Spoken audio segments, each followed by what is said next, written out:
From VOA Learning English, this is the Science Report.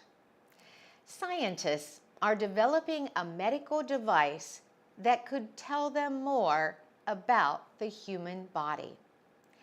It will help them develop more effective treatments for cancer, heart disease, and brain disorders. PET scanners now give doctors images of only parts of the body. This new device would be the world's first full-body PET scanner. PET stands for positron emission tomography. These scanners create three-dimensional images of what is happening inside the body. Researchers are calling the large scanner they are developing Explorer.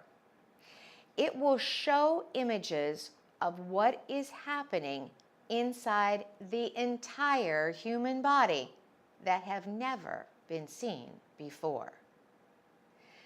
The U.S. National Institutes of Health gave a research team at the University of California at Davis $15.5 million to build the scanner. Ramsey Badawi is a professor of radiology at UC Davis.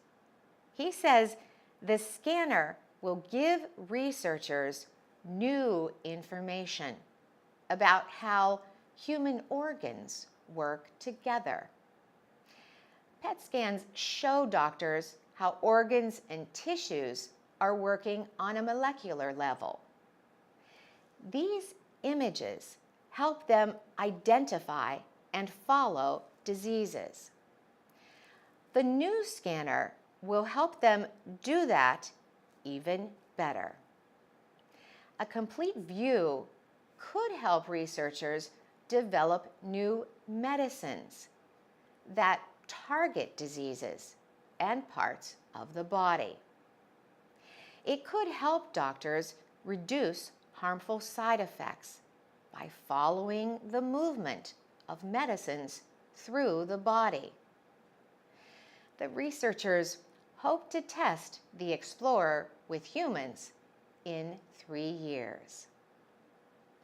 For VOA Learning English, I'm Carolyn Presutti.